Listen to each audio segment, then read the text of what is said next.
one of two groups of people that pretty much say the same thing. A false dichotomy. Yeah, It is. You have centrist, you have like moderately centrist right-wing communists and ultra right-wing communists. And that's what you have here. I mean, that's your choices.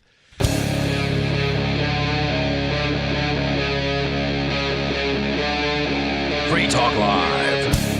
And we've been talking about lots of stuff tonight, but the one story we've been trying to work our way through has to do with the Senate passing a bill that rebukes Trump and opposes Israel boycotts. And Vincent has been telling us about that. Do you want to recap a little bit about what's going on? Yeah, definitely. Yeah, yes, please. Well, go ahead, recap. Oh, I'm sorry. You were letting me be the recapper. Oh, yeah, absolutely. No, I like your recaps. Oh, well, thank you. Okay, so it was at first they got bipartisan support, but because it has like the accusation in there, or the implication that the Republicans are trying to split the Democrats with this bill between the pro-Israel old guard of the Democrat Party and then the anti-Israel, quote, it's a nuanced issue, new, I guess, young Turks, so to speak.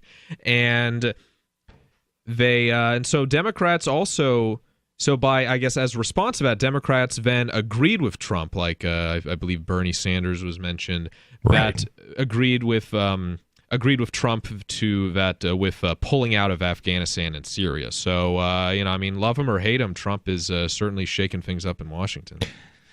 Well, he certainly has been shaking things up. Love him or hate him, the country's almost, it's tilted against Trump. I was going to say love him or hate him. I think it's something like 60% opposed, even 40% support. 1% of media. CBS's poll after the State of the Union address showed like 64 favorability.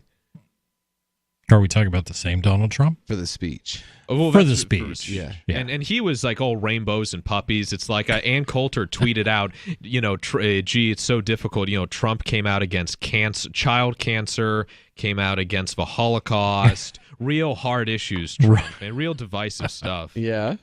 Oh, God. But that's what we have now. What we have is a polarized Washington. The idea that we could have civil discourse between Republicans and Democrats, that's a decade-old thing. We have a president that represents the population of the country. I'm sorry, nobody really wants to admit the fact. Oh, no. I think you're exactly right. He's totally a representation of the greater culture of this country. Uninformed, opinionated, rude, crass, wants to be famous. So what changed? Because it was not always like this. Americans became obsessed with wanting to be famous. You think that's it? Something happened in the culture with reality TV where now we're narrowing it down, okay? Where everybody got their opportunity. I mean, remember the I boy? Like, he got famous because they were mean to him because he was physically unattractive. And he got to be famous for a while. He got to be on Conan, and he got to be like an extra character on Conan for like 3 months. What I find most disturbing about this, and I'm not disparaging your comment, but doesn't it just say how shallow we are as a species when, like, up until like the 60s and the 70s, where you had like your news shows, there were 3 of them, I think, and that's where people got their news, and there wasn't like a huge amount of spin in any direction. It just was kind of there. But then news became 24 hours a day. Yep. It became entertainment. It had to become entertainment because you had 24 hours of news. And let's face it, news is not the most exciting thing to watch. And the idea, if you're an erudite like myself, you're just obsessed with it. Of course.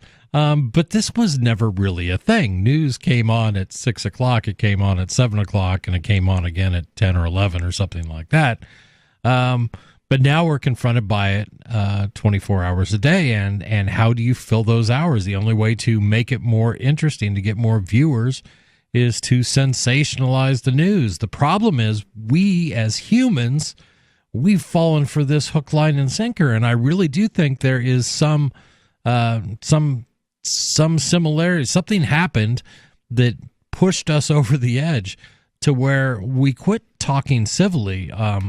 That's a gone thing. I mean, when I was growing up, I remember my dad, who was a staunch Republican, telling me he was going to vote for a Democrat. And I didn't think anything of it. He's like, well, I like that guy. Well, the shock jocks also had something to do with it. I think it's not, you can't just point and say that's the thing that did it. No, of course not. It's many things. I'm going to say Nixon was the beginning of it. The death of Kennedy, the end of Camelot, that whole thing was the beginning.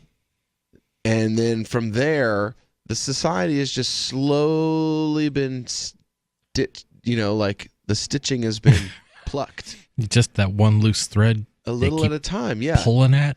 And they've used race, they've used gender. There's like 4 topics, and they just keep cycling them if you haven't noticed. Sure. Like when Obama was in office, everything was about race. Now Hillary got beat, so everything is about gender. Everything's misogyny. Right. Everything is how women are so oppressed in a society where the courts side with them 90% of the time. Yeah.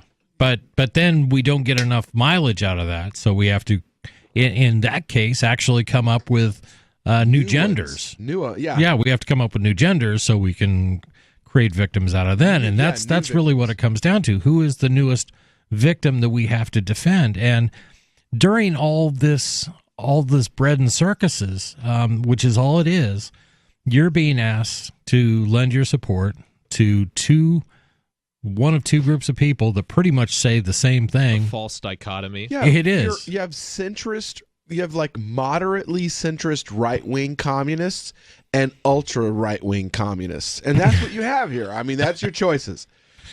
What do you think about that, America? Will just accused your politicians, probably some you really like, as either being moderate right-wing communists or extreme right-wing communists. Is there any real difference? And what does that make? Ocasio-Cortez is the most moderate of the right-wing communists, because they're all, like, to me... Oh, dear God. Seriously, because to me, conservative means you like old ideas, right? Okay, well, there's nothing more conservative than preaching 150-year-old failed ideas. And Sure. that's what socialism is. It's a 150-year-old failed idea. Yeah. So she's not a progressive.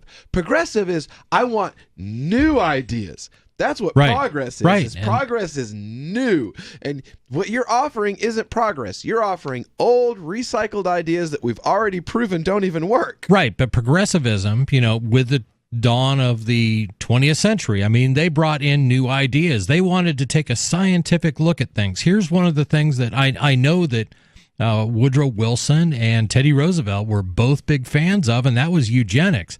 How can we get rid of some of these undesirable people? How can we work to breed them out? My ancestors were those people.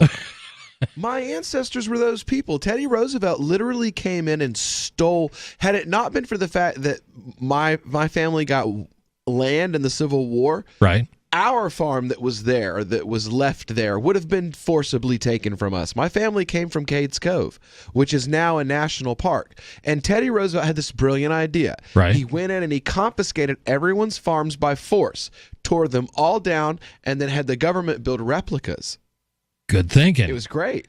And what a great make-work program, too. Yeah, and that was Teddy Roosevelt progressivism, was to come into poor farming areas where you had dirt poor farmers who were on the verge of being sharecroppers, and kick them off their farms and turn them into sharecroppers. That was his wonderful grand plan for America, was create more poverty. Right. And that's what progressivism has really been doing ever since then. And another one of those big ideas that the progressives were embracing was the miracle that is Russia. Mm-hmm. All the amazing things that are happening under communism. And they were saying these things while communism was inside becoming what communism does happen to be, and that is millions and millions of people dying. Free Talk Live, 7 nights a week from 7 to 10 Eastern, live on the Liberty Radio Network at LRN.FM.